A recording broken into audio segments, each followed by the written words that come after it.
Took care of that thing for you.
Yo, the lies told that you never make it. Hopeless, so it seems. Eyes closed, hands open wide to embrace your dreams.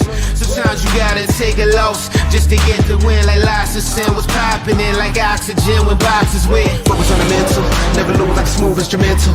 Better choose on the move in a pinto. Choose what I get to, never lose, move on the move, but it's simple. Never give up and we running it maybe. We just keep winning, we conquering daily. Envision and pay me, it's never this way. We indigenous, maybe we winning this crazy. Opportunity, your opportunity. Your opportunity, your opportunity, it's your opportunity, your opportunity, your opportunity, your opportunity, it's your opportunity, your opportunity, your opportunity, your opportunity, it's your opportunity, your opportunity, your opportunity, your opportunity. That's right. It's your opportunity. This is Lions Villain Report. Good morning, everyone. I am Main Event Mike, your interim host today, filling in for Russell Wayne. He had an appointment at the hairdresser this morning.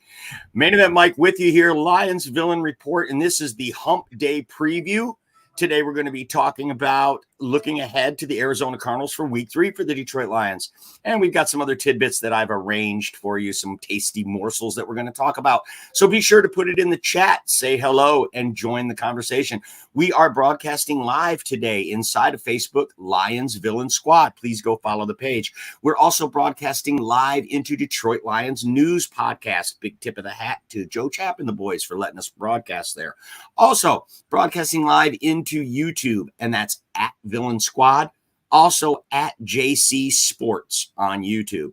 So plenty of places where you can watch us, plenty of places where you can smash that like button. On the platform I'm watching, it looks like no one has hit the like button yet. Hit the like button, hit the heart emoji, whatever it takes. That really helps us. You might not think it does. It doesn't cost you anything. You just give a little click and it really helps us out.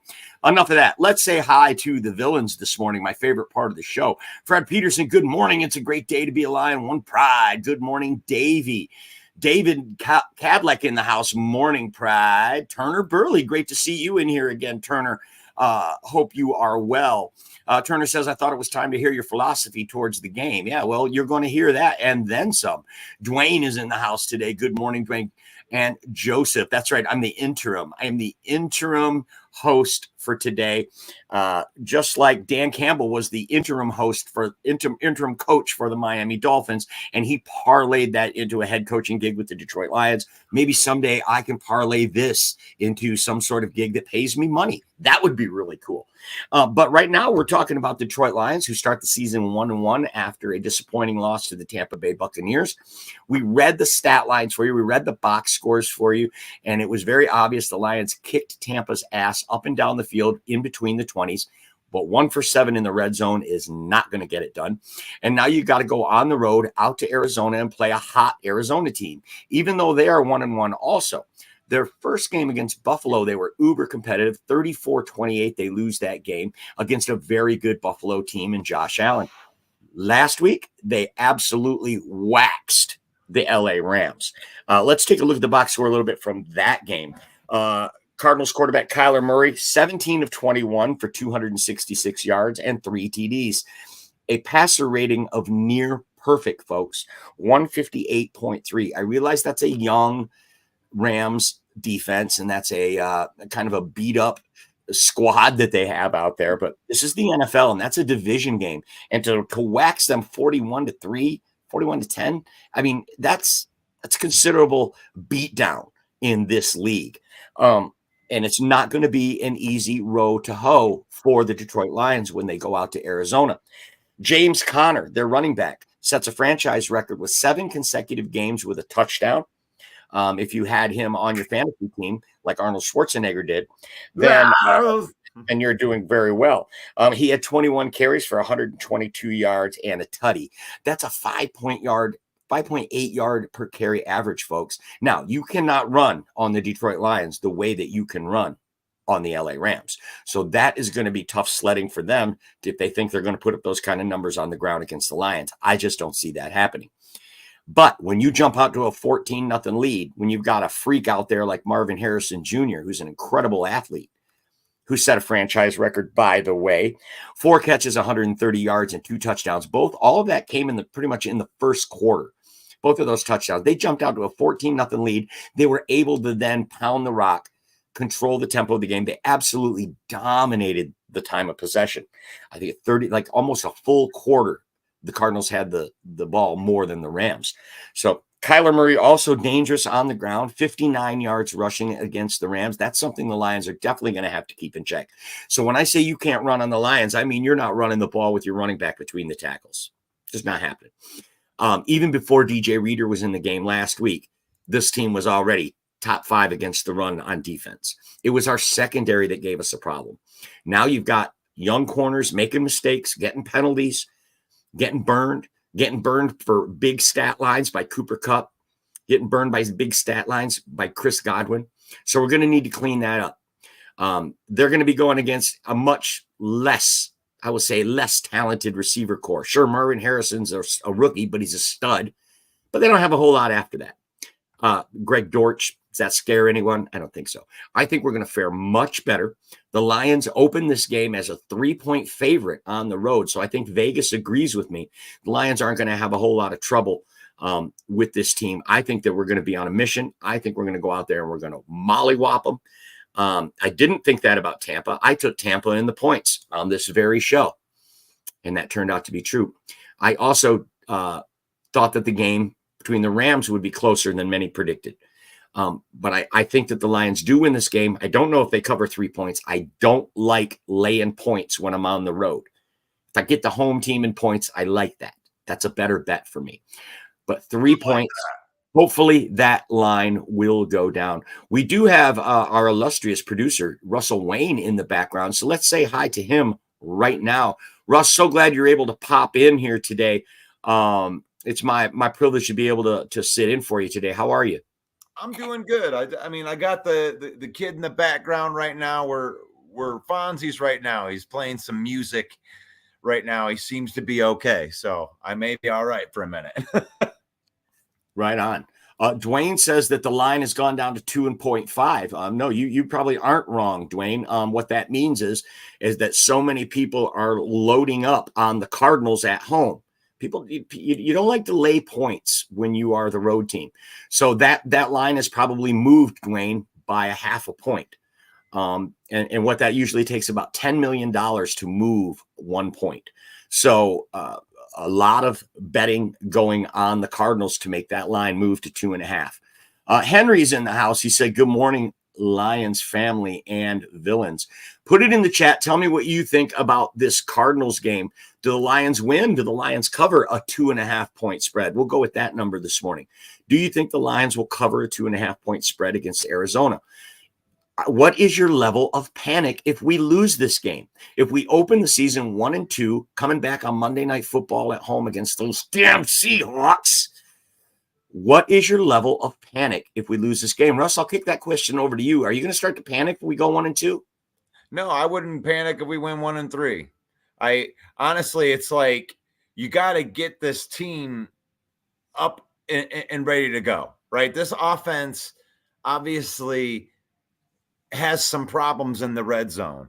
And, when you look back through the game, we went over this yesterday with the PFF scores, because the PFF scores did tell us a story, which was that the Lions defense is a lot better than it was last year on as far as pass rushing, and even in the secondary. You might want to crucify Terrion Arnold for that game, but we would have killed for a defense that would only give up 20 points last year when it comes to it. But it's the offense that's sputtering, and it isn't all over the place. Jared Goff was moving the ball in between the 20s at that game. We were a witness to that. We were getting really, really excited, and then they'd come down to that red zone, and then Tampa Bay would clamp, put those clamps on.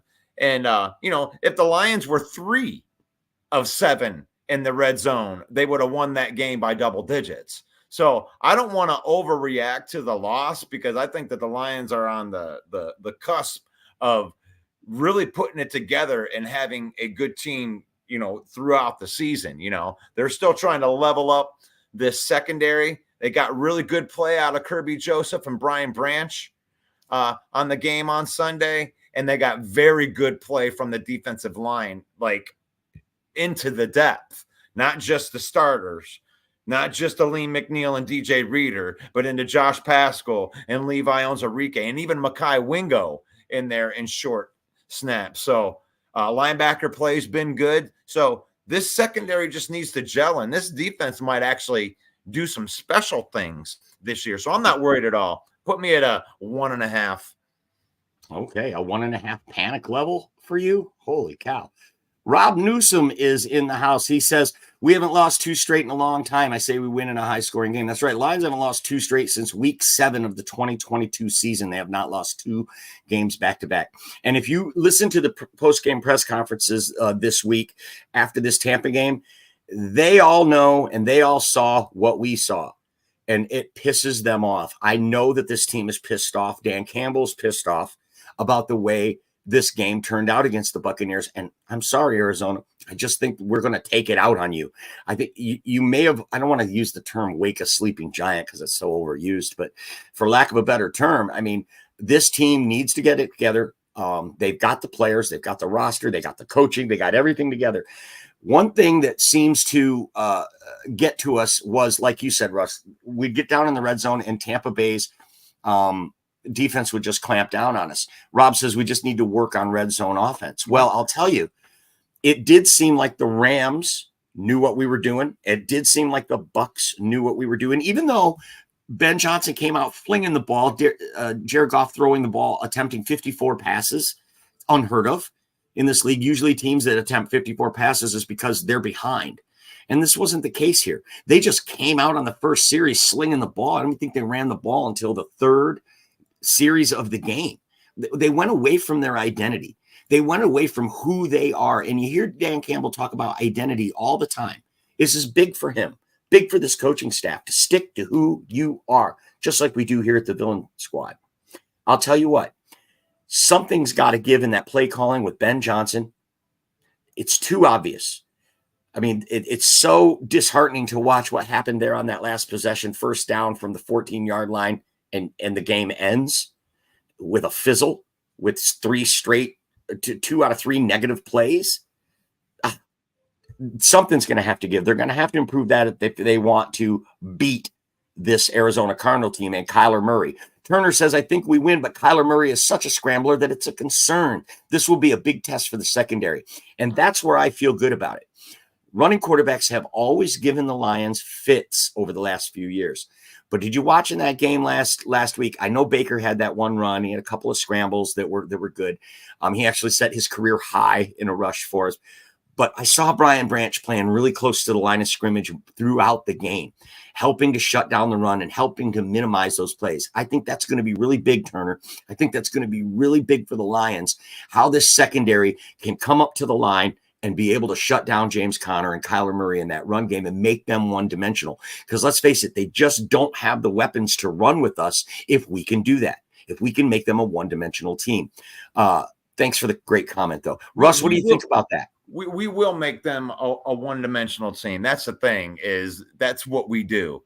They're not going to be running with DJ Reader. They didn't like that is such a big thing.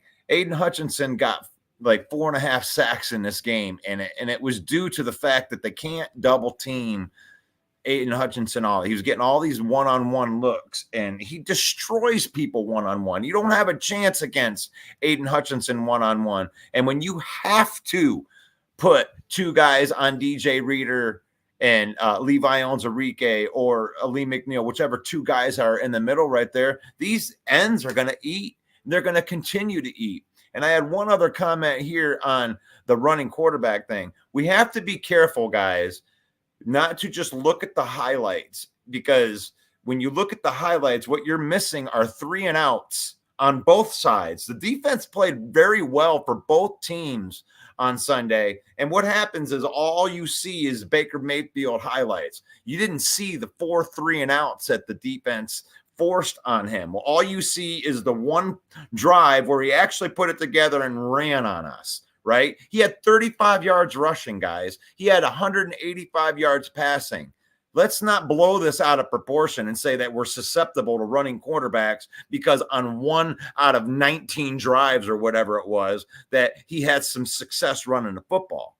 So let's not blow it out of proportion, and let's not undersell the fact that Frank Ragnow, and we looked at the PFF scores on this, Frank Ragnow had a 27 pass blocking grade.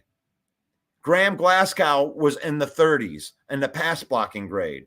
And there is no secret that Jared Goff struggles when he gets pressure from the middle of the defense. Now, pressure from the outside, Jared Goff actually is pretty good when he's getting it from the end. He's good if the protection's in the middle and he can step up into the pocket. You've seen him do that 100 times where he can just move up into the pocket. If there's no pocket to move up into and he has to choose which pass rusher that he wants to run towards, it doesn't work out good for us. We have to have good protection in the middle of the field, or you have to have plays designed that are going to help Goff get rid of the ball faster when it comes to the middle pressure.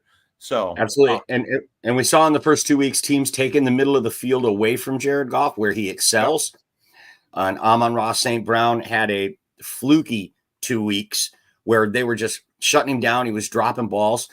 And we need Amon-Ra to step up in this game and be a threat. Mark says, what's the status of St. Brown for this game? Do we know anything yet? The reports that we got here, Mark, is that it was a contusion on his knee. So basically a bruise, right?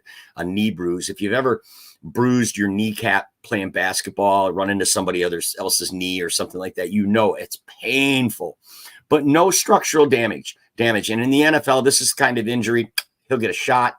They'll wrap it up. They'll ice it all week. They'll limit him in practice. He'll be good to go in Arizona. That is what all indications are showing at this point on Amon-Ra St. Brown. That is actually all that we know. A lot of people in the chat today saying no panic at all. Henry Gray says, I believe we will bounce back strong this week. David says, no panic. And then I like this call by Rob. Murray will get his, but we will win. Right. And that's what we see this Lions team in the last couple of years. These running quarterbacks get theirs. It's just something about Aaron Glenn's defense. When you're playing press man coverage, which is what Aaron wants to play, Aaron Glenn wants to play press man. When they're in press man, you can't look back. You can't watch what the quarterback is doing. And when you're in zone, it doesn't seem we have the personnel for that because we continually get picked apart. We saw that with Baker Mayfield last week. When AG would put his defense in a zone, the quarterback seems to pick us apart. So you take what the defense gives you. And when you're in press man, you are giving the quarterback a green light to look to scramble. And against a guy like Kyler Murray, that's a dangerous proposition. Against Baker Mayfield, not so much, even though he did burn us. We saw in the NFC title game, Brock Purdy burnt us with that. Go ahead, Russ. Well, I want to put the rules out there for, we do allow trash talking on here. It's faith, family, and then football. We don't, we allow the trash talking, but we do have trash talking rules on here. We're not going to trash talk any of the teams right here. We're not going to trash talk the Vikings, what we think. We're not going to trash talk the Packers because we lost. So, Broski, I know that you got some trash talk going on in there, but you got to be quiet on our show when you lose. And the Bears lost, so none of your trash talking is going to make it onto the show. You can have a little conversation out there, but, I mean, what are you doing on somebody's show trash talking when your team lost? Well, he's right here saying he thinks the Lions are going to win. Okay. He says the Cardinals aren't good. Marvin Harrison might get his, but the Lions should win. Hey, don't. Okay, that's fine. Does that look like, is that trash talking? There's not the only thing that Broski put in there. So, Broski, I'm just letting you know that your trash talking isn't making it onto the show. You can try to make a prediction. We'll allow the predictions on there from the other teams. We're not saying that you're not going to be involved in the show, but I'm just saying if you think you're being cute and putting little trash talking things in there, you can't trash talk when you lose. Not on this show. We're not going to do it. Kudos, Sarah. If you want to say SOL or whatever, Sarah gets to say whatever she wants. Right. Vikings fans. This fans. I don't even think they believe it, however. Single Dads Club in the house today. Single Dad says, pound the rock. And I love this call by Turner. Says, Ben wouldn't pound the ball. He allowed Todd Bowles to rush with 4 and drop 7, which is a great call out because I know that myself and probably the Detroit Lions as well, we're expecting Todd Bowles to bring the heat, to blitz a lot because that's what he does. He's one of the most blitz-heavy coaches in the league, and they didn't. So this chess match between the coaches, Dan Campbell has lost, and I would venture to say he's lost 2 weeks in a row, even though they beat a Rams team in overtime in week 1. I can't go there. You can't. I know you can't. But that game shouldn't have been as close when you look at it on paper. And Puka Nacua gets hurt and they're beat up on the offensive line. We should have smoked that team. Should have never got to overtime. That's a win. That's a win. We can't look back at that stuff like that. You can't do that because that's the thing. We went 0-16 in 2008, and a lot of those games were close. It's like it don't matter. You get a win, whatever way you can get a win, and then you got to take the losses too. We outplayed the Tampa Bay Buccaneers and lost that game. It counts as an L no matter what way you look at it. So you can't minimize the wins and the losses at the same time. That's the danger zone we get into, and that's how you spiral down with how you feel about your team. Let's not blow this out of proportion. But I mean, Broski's talking about Baker having a good game. He didn't really have that good of a game. The defense stopped him twice at the end of the game and gave our offense 2 chances to win that game. Baker didn't do anything at the end of that game. Our defense gave our offense a chance to win, and their defense won the game at the end of the game by not letting us score. And kudos to Dan Campbell for taking the accountability, because I said it once, I said it yesterday, I'm going to keep on saying it right here. That was the only play of the game that was unforced error. You cost us 3 points in a critical moment where, if you're driving down at the end of that game, boy, are you really wishing that you could have just kicked a field goal being down 1 instead of having to score a touchdown down 4. Good job, Dan. Take the accountability on that because you messed it up. You deserve the credit. That was boneheaded. That makes you look weak as a coach. Craig in the house says Ben Johnson offense looks way different with Raymond in it over Patrick. It looks more smooth. Maybe, but the predictability is the problem that I have, Craig. I have this. I don't know what this game plan was against Tampa Bay. We have they say we have one of the most elite offensive lines in the league, but after 2 games, the offensive line for the Detroit Lions ranks 14th in run blocking and 17th in pass blocking. That's a middle of the road, folks, on the offensive line. But they're taking away the middle of the field for Jared Goff because everyone knows that Jared Goff's weakness is throwing to the sidelines, and he's not mobile. Even though I love that naked boot they called for him in the first quarter. Me and Russ, that was probably like the highlight of being at the game, was watching Jared Not Goff really. run I don't 5 want yards to see on a baby, naked boot. no. I don't want to see baby giraffe running around the corner. I did not like that. And Broski, you told me to pump the brakes on Baker. He didn't. If Jared Goff didn't make the plays, I will agree with you right there. That is a legitimate troll. Like, and it's not even a troll. It's just facts. Like that. Jared Goff had a chance to win the game and didn't. But don't crown Baker Mayfield. He had 2 chances to close the game out, kneeling the ball down, and he couldn't get it done. So our defense stopped Baker Mayfield when it mattered the most. It was Jared Goff. So I'll give you half of your comment being right, but I'm not going to pump the brakes on Baker off 185 yards. He got sacked. I mean, our defense dominated them outside of that long pass to Chris Godwin. I mean, in a PI, the Lions defense was pretty good, really, for pretty much the entire game. So let's not overestimate what Baker Mayfield did here. The defense, yes, they proved that they have that Tampa Bay is for real, not just on their first level, but their second level, their depth. They got a deep defense that they survived some injuries. And I think they're going to continue to be able to do that. Right. Without Antoine Winfield Jr. in the middle, the all-world safety that they have not playing. Also, Kalijah Kancey, the very talented young defensive lineman, out in the game. It really felt like the Lions had a chance to not just win this game, but dominate this game. And if you look at the stats at the box score, they did dominate this game. But to Broski's point, Jared Goff didn't make the plays that he needed to, and Baker did. I have to agree with him 100% on that. I've never seen Jared Goff skip so many passes into the ground. Some of those were where he was throwing it where only his guy could catch it. You're not agreeing with him. No, you can't do that. You can't. Oh, I can. I can do that. You can't do that. Why would you? Like because he's arguing with me against it, like as if it was like Baker did all of these things. No, that's not what he's saying. And it's versus Goff.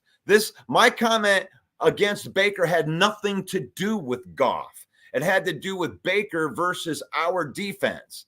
And Baker had 2 opportunities within 2 minutes to close out the game, but he did not. He did not close out the game. He gave our offense 2 chances at the end, which means our defense beat their offense, but their defense beat our offense when it mattered. So I'm agreeing with half of his statement with Goff. So you can't agree with half of his statement and make my statement wrong, because you got to stay on topic here, broski. You're taking these side topics and then saying, okay, here they are. This is Baker Mayfield versus our defense. Got 2 shots at the end to win the game. He did not close the game out. He gave us chances. He wasn't perfect. Baker wasn't perfect, but he made the plays he needed to win the game, and Goff did not. If we're comparing both of them, yes. You continually you keep wanting to throw the defense into this argument. I don't understand that. We're talking about the quarterback play. Who made the plays to win the game? We would be 2-0 if Goff had done that. Instead, Baker Mayfield did that, and they are 2-0 because of their defense. Their defense making the stop at the end of the game, not Baker Mayfield. Wow. If we want to get heated today, but this comment might do it for you, Russ. You talking heads, if you can do better, get your ass out there and do it. Is that right? And then who's going to have bad opinions on a podcast, Bob? Is Amon Ra? Yeah, he's already got one. We just have all the players do podcasts afterwards. That way you don't have to have anybody. By the way, you talking heads, you do get, there's a reason why we're here, is because we digest football, we eat football, and we regurgitate the information back to you. See that over my shoulder? That's an Emmy nomination, brother. I know what I'm doing, but we appreciate you being here in the comments. Broski says, by the way, you should hear me rip the Bears on other channels. Well, we do, actually. We pop in. We do monitor that stuff because we have our ear to the ground all over the internet, bringing you the best possible content. You're watching Lions Villain Report right here on the Villain Squad Network.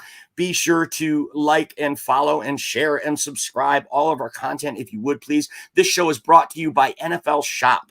We are an affiliate marketing partner of NFL Shop. If you scan the QR code that you see on your screen and you buy any NFL swag, Broski Bear, that includes you. You want to buy a Caleb Williams jersey. It comes with a matching bottle of pink nail polish. If you'd like to purchase that from NFL Shop, you can scan that code and get 25% off. Leverage the power of the villain and be guilty by association.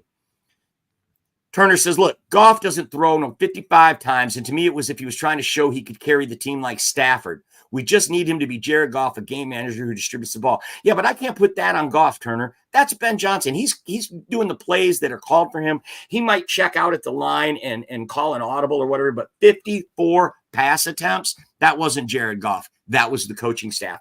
And Dan Campbell said as much in his post-game press conference that losing that game was on the coaches. A couple of people in our chat have echoed that, and I have to agree with them. Dan Campbell, coaching blunders may have cost that game more than Jared Goff, to your point, Russell. Well, it's the only unforced error that was there. I can deal with a good kung fu fight, right? You get these two guys, the two cooks are going at it. Hey, dodge, parry, turn, dodge, and it's like, I can deal with that. There was a lot of tussle going on there. And don't let the story of the game and the ebb and flow of the game get lost. Like, be careful on the highlight stuff, guys, because everyone's just like, we needed to run the ball more. We needed to run the ball more. You're not thinking of the 3 and outs where they tried to run the ball 2 times and they're sitting in the 3rd and 9. Like, they tried to run the ball, guys. They were just getting interior pressure and they were stuffing our runs. For the most part, outside of there was a couple of Jahmyr Gibbs runs that were longer. They had a couple 10-yard runs, but outside of that, 1 yard, 2 yard loss, no gain. So don't pretend like we just needed to, like we were trying to beat that down. But when you're behind the sticks, you're not going to run the ball on 3rd and 9.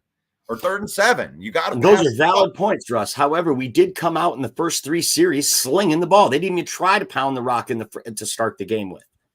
You were there. I mean, I'm not going to die on that hill or anything like that, but let's not pretend like they didn't try to run the football. They did try to run the football with some minimal success. In the beginning, the first play of the game was an interception, wasn't it? Because of that stupid hold I can't believe that you can miss a hold like that. We're not going to cry and complain about the refs, but hey, they missed that call. And they just let that interception stand. Goff had 4 or 5 other passes that were way worse than that pass. That pass would have been a completion if it wasn't it wasn't for the hold. But Jared Goff did not play a good game. I'm not giving him a pass on that game. But that first interception wasn't his fault. Agreed. And I do put more on the coaches than I do on Goff. And same with Paul Jones. I blame coaching. 38 men on the field. Passes behind the line on 4th down. Oh, that's a great call out. 55 pass attempts. Well, 54 because 1 was from the punter. We gave that game away before it started with the game plan. Good call out, Paul. That's such a great comment. Don't run on 3rd and long doesn't work most of the time, except that this team has no problem going for it on 4th down. If it's 3rd and 6, I'm okay with them running the ball on 3rd down because they fully believe they can get 2 yards with this offensive line and they can, get it. But here we are dwelling on Tampa. It's in the past. It's in the rearview mirror. Let's stop and let's just look ahead at the Arizona Cardinals. This game is probably going to be a 4:25 kickoff. It looks like their defense did sack Matt Stafford 5 times last week. A bunch of no-name guys up and down the defense. They have Budda Baker on the back end. Demaryius Robinson, their first round pick, is not been active for the first 2 games. I don't know if he's going to play or not, but even if he does, it'll be a rookie in his first game. I don't see that having a huge impact. They don't have the horses on the defense to hang with this offense if we play our game. Last week, we did not play our game. We don't have Tyreek Hill. We don't have Jalen Waddle, Devontae Smith, A.J. Brown. We don't have all those guys. We have Monty and Gibbs and a great offensive line. Let's do that. It's easy, like Bob was saying, to your point, Bob, and that's valid. It's easy to be a Monday morning quarterback and sit here and, oh, you should have done this. Let's say they go out and run the ball 80 times this week. We're going to sit here the next week and say, why didn't they throw it more? It's just the way we are, talking heads. Who else is going to have bad takes on the internet if not us? Big M in the house says, not going to win many games when Goff is throwing it 50-plus times. The running game should be what the Lions live and die with, not the passing game. Running game is our backbone. Plus, it's well known that the run opens up the pass. You soften up that defense. You make that safety come down into the box, and that's when you go over the top. That's why Jameson Williams was drafted, for that reason. But we didn't do that. And that's what I was trying to say to you, Russ, a minute ago, is right from jump. We went away. We deviated from the game plan. Here we are talking about Tampa again. But are we overreacting? It's overreaction. Right. I mean, there you go. It's total overreaction, because it's like, I love these absolute statements where it's like, oh, you can't win passing more than 50 times. If they would have completed one of those red zone passes, we would be talking about a win where Goff threw the ball 55 times. Now, we may still say, hey, you need to run the ball more, but we'd be talking about a win. If one of those red zone completions out of 7 were completions instead, you know what I mean? It's like, and now we're making these absolute, well, you can't win if you throw the ball over 50 times. Hell yeah, you can. Complete one of those passes in the end zone, and the game's over. Right. Like, and throwing the ball 55 times. And I really do like this call out here from Joseph, who says the Lions are a play action team. Yeah, you got to run it. And no doubt about that, Jared Goff, one of the best play action quarterbacks in all of the NFL. Well known that he is definitely one of the best. So there you go. Arizona Cardinals right now, a 2.5-point underdog at home against the Detroit Lions. I just don't think they have the horses on defense. I'm predicting the Lions cover by at least a touchdown in this game. Russ, do you feel comfortable with that prediction? I keep on picking blowouts, and we're getting in these close games. So no, I think that this is the NFL, and if we can get a blowout, I would rather be surprised. But I'm not going to pick a blowout. I think it's going to be a close game, right about that. Come down to a field goal at the end of the game, and we'll come out on top. And that brings me to a couple of the points that I wanted to make on this show before we sign off. We are seeing a shift in the NFL. And what I told everyone during the offseason was, you can check the stats that in the first few weeks of every NFL season, the under hits more than the over, because these offenses just aren't acclimated yet. They're not clicking. They're not humming yet. And we're seeing it at an unprecedented rate this year. The underdog has covered the spread 78% of the time so far this year. It's never been that high. So we are seeing a shift. The parity that the NFL has strived for years to get the playing field even, using the salary cap, personnel restrictions, all of these things that they put in place to try to level the playing field between the teams, so that we don't have what we had in the past, where the team that spends the most or loads up the most here will dominate. So we're seeing that parity. We're seeing that evenness come to fruition finally in 2024. But don't abandon ship yet if you're a betting person, because this will work itself out. These overs will start to hit, and we will see the favorites start to cover more as the year goes on. But one caveat to that, Russ, did you have something to comment on that before I move to the next topic? Go ahead. Okay. Yeah. Broski says home dogs are money, right? I love taking the home dog. Love it. I think there are exceptions to that. When you're talking about a team like Detroit going into Arizona this year, though, I think that's going to be an exception, not the rule. So another thing I wanted to talk about is, I know it's not sexy, guys. I know it's not. But hear me out for a minute here. Field goals in the NFL. Do you guys remember 2015 we used to kick extra points from the 2-yard line. And they moved that back a full 13 yards, all the way back to the 15. Do you remember why they did that? And the NFL wasn't shy or coy about why they did it. They come right out and said why they did it. Because they didn't want people to get up and go to the bathroom after a touchdown was scored. Because the extra point from the 2-yard line was a 99.3% make rate. It was automatic practically. I don't know if you remember back then, 2015, not that long ago. If you remember back then, we would come back from the bathroom and be shocked if the extra point missed. Hey, Riker, what's up, buddy? Say hi, Mike. Air knuckles. We would be shocked if the extra point missed because the success rate was 99.3%. So they move it back to the 15-yard line, and it reduced the extra point make rate to 95%. That was a number they seemed they could live with. Now, this last 2 weeks, actually last week, the NFL set a record for most field goals made in one season, and that number was 73. They beat the all-time record of 69 set back in 2016. In week 1 of this season, they made 68 field goals, so one shy of the record in week 1. Smoked the record in week 2. When you add them together, you get 141 field goals made through 2 games of the season. That is an NFL record. More field goals being made than ever.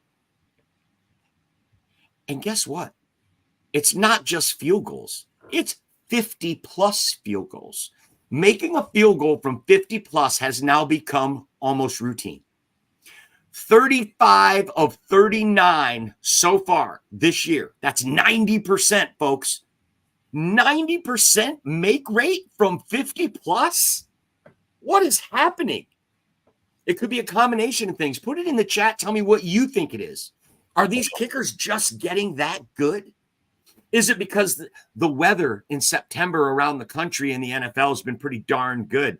So all these outdoor kickers are hitting good too. And the coaches are opting to go for it because the conditions are great. I don't know what it is, but that is too much. I'm sorry. It defeats the whole purpose of the field goal being 50 plus. Maybe they need to narrow the goalpost. Ooh, that'd make it interesting, wouldn't it? Right? Maybe they need to, I don't know, do something to make it hard, but we cannot have a 90% make rate from 50 plus from the field goal kickers. It's just becoming too easy. You saw the Kansas City Chiefs last week against the Bengals. Andy Reid was not even concerned about trotting out Harrison Butker there to win the game at 50 plus when he probably could have got it closer. He wasn't even worried about it. He knows his guy's money from 50 plus. Maybe that's why the Lions brought in Jake Bates. Dan Campbell's not going to kick a field goal from the 30-yard line. He's going to go for it. We need a guy with a big leg that can kick him long. So far, he's perfect in the season. That turned out to be a good move. Elise Memes is in the house. She's the queen of memes. Be sure to check her out at her page, and you'll see some awesome memes that she continues to put out. She says, Russell, your boy is adorable. Thank goodness he looks like his mama. You can edit that out later. Turner says, I have no prediction yet on the Arizona game, but I will keep in mind Russell's prediction of it being a close game. I think it's not going to be that close. I think we're going to win by a touchdown or more.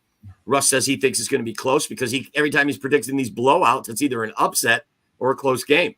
So that's why I'm trying to use reverse psychology, Mike.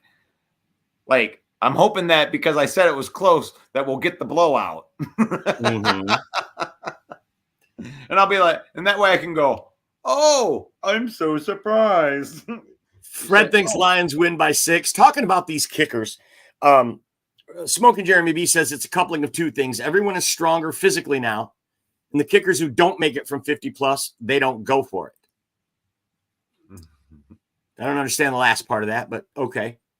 I think sounds like you're agreeing with me. That something should be done. Yeah, it's like if you can't figure out if they agree with you, just say they agree with you. Yeah, sure. You agree with me. Sorry that we're talking heads with horrible opinions. Mark says, I love the new extra point rule, making it not as automatic. It's not. It went from 99.3 to 95. That's considerable. It's not automatic anymore. My 7. And they didn't have the 2-point conversion back then either. Now we have 2-point conversion. Can you say go Lions? Go Lions! Yeah. Oh, that just made my day right there. Yes, the victory. So, kickers. What a boring subject. But to me, it's super intriguing. Look, 90% from 50 plus. Let me give you a couple of data points here to back this up. Guys, leave us alone. Jan Stenerud, one of the greatest kickers of all time. Morten Andersen, arguably the greatest kicker of all time. They were both less than 50% from 50-plus yards for their career. These are Hall of Fame kickers. You all know how hard it is for a kicker to get into the Hall of Fame. These guys were less than 50%. To Jeremy's point, the athletes are stronger. The legs are stronger. The technology, the accompaniments they have to their trainings that helps them become better. Everything is better. The technology is what I'm trying to say. The technology. Everything is better for improvement. But Morten Andersen, who kicked indoors most of his career, so the weather didn't even play a factor, less than 50% from 50-plus yards. And now these guys are 90%? Something has to be done here. And I believe something will be done here. The NFL wants more scoring.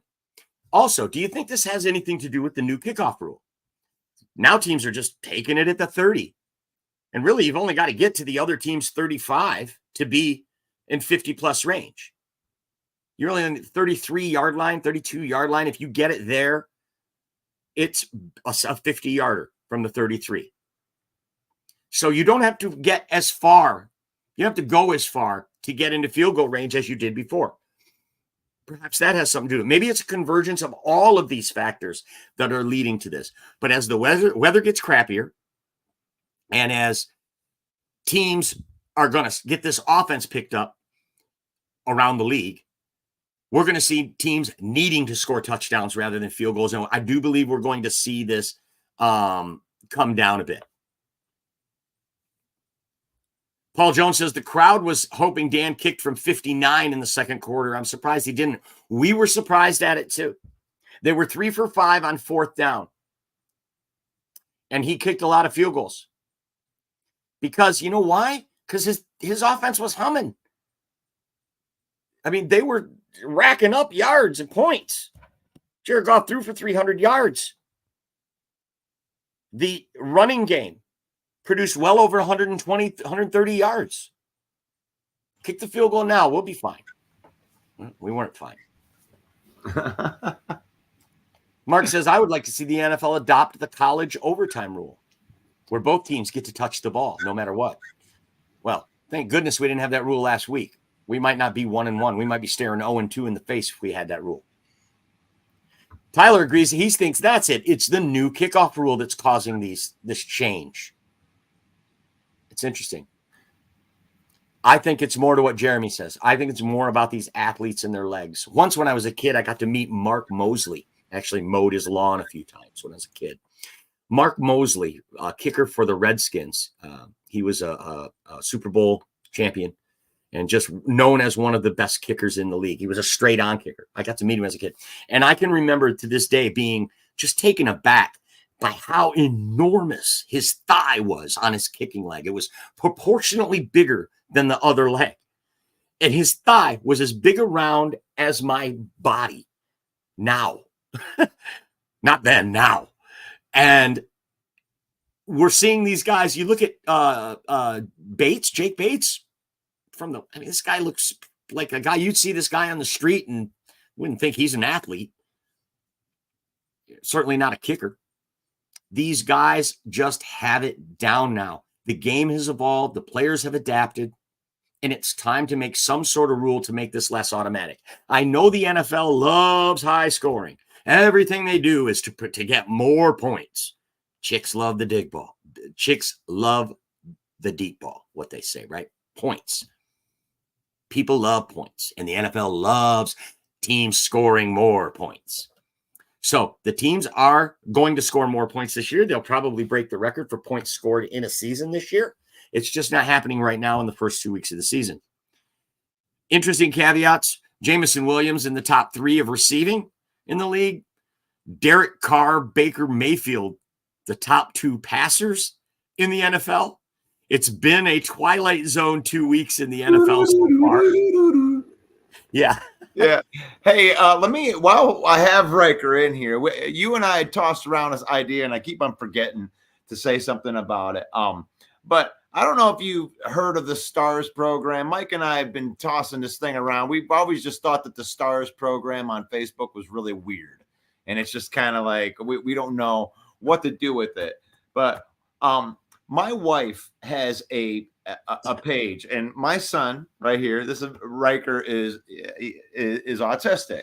And my wife has a Facebook page that deals with autism awareness, and it isn't just autism awareness. Obviously, we put a lot of autism awareness stuff onto that page to help autistic families that have parents that are autistic, to help them with resources for autism and whatnot like that, but just community resources. She's great for that. So we've decided to take our STARS program, and I'll make something for this, but when you give STARS to our page, we're going to help Ashton support her page with autism awareness and community resource awareness, because she is really hip on programs to help like fix your roof and fix your house and stuff like that for lower income people.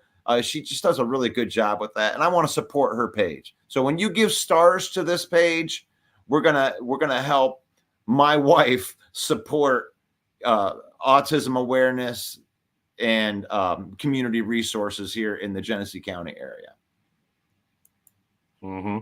And you not only help autism awareness by sending STARS, you also make a deposit in the Karma Bank, because doing something good what does Christopher Walken say about doing something good?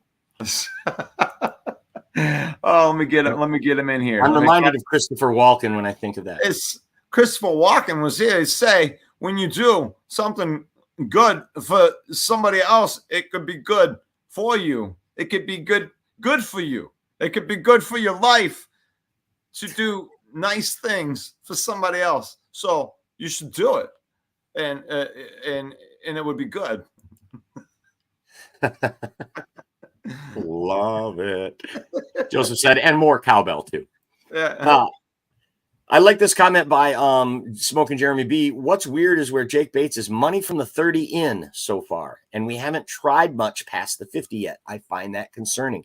Well, I hear what you're saying there, but I'm actually liking it because we have the best punter in the NFL. We can flip the field. And if our defense is going to hold teams to 20 points in this league per game, let's do that. Let's flip the field and play this field position game, and let's use Jack Fox as the weapon that he is. Without Jack Fox, I don't think we beat the Rams in the playoffs last year. That's my opinion. Take it for what you think. He was an all-star in that game.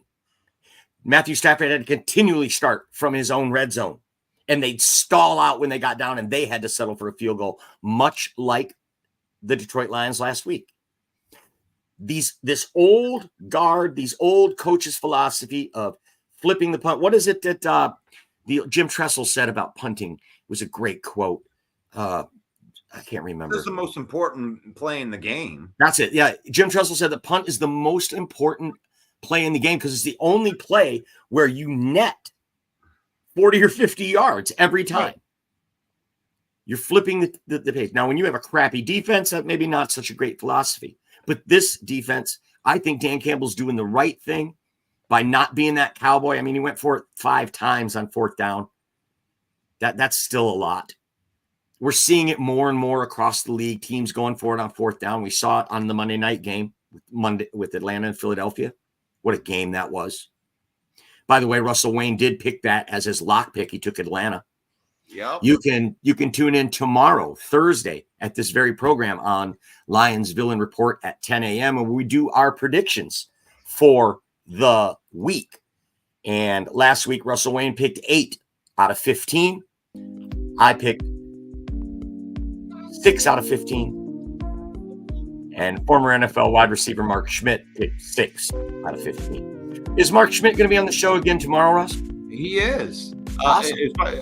We have him for the next couple weeks, as a matter of fact, as far as I know. I'm hoping that we can get him for the whole season because, it's always nice to be able to keep a tab on what everybody's doing. But I hear that music. Yep. Mark Schmidt, former Detroit Lion wide receiver, very involved with the NFL Players Union. He's an ambassador for the NFLPA. Oh, look at that beautiful graphic you made there. There's Joe Chat and Mark Schmidt, and then our good friend Gary Macho Maine. Got to see Macho Maine at the game on Sunday. Hey, but that's tomorrow. Expanding. But that's tomorrow at 10 a.m. It's the Villain Report. The show that you're watching today will be on there with Mark Schmidt making our predictions. Be sure to tune in.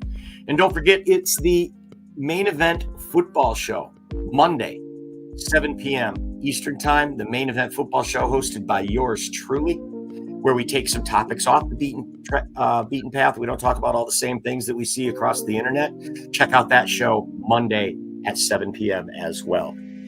We're on YouTube at Villain Squad, and we're on YouTube at JC Sports. Be sure to subscribe. We're trying to grow our YouTube channel. It doesn't make us any money or anything. We just are trying to get up to that threshold where we can be competitive in this market with other knucklehead podcasters. We appreciate everyone who's in the comments today. We appreciate everyone who's watching live, and we also appreciate you if you're watching this on a recorded version. Thank you for taking time out of your day to be here with us. And this is the Villain Report. I'm Main Event Mike. We'll let Russell do the sign off today. Y'all have a great day. Yes, we do appreciate everybody on here, and because we believe in faith, family, and then football. As you can see by my little guy right here, like we take it very, very serious. It's faith, family, and then football. We use football to create memories, to spend time with our family. We don't let football use us. And may the Lord bless you. May the Lord keep you. May the Lord shine his face upon you until we meet again. And that'll be tomorrow. Football talk, Villain Report. God bless. Peace out. Hey, yo, the lies told that you never make it. Hopeless, so it seems. Eyes closed, hands open wide to embrace your dreams. Sometimes you gotta take a loss just to get the win. Like lots of sin was popping in like oxygen when boxes wet. Focus on the mental, never lose like a smooth instrumental. Better choose on the move in a pinto. Choose what I get to, never lose smooth on the move, but it's simple. Never give up and we winning it, maybe. We just keep winning, we conquering daily. Envision and pay me, it's never this way. We indigenous, maybe we winning this crazy. Your opportunity, your opportunity, your opportunity, it's your opportunity, your opportunity, your opportunity, your opportunity, it's your opportunity, your opportunity, your opportunity, your opportunity,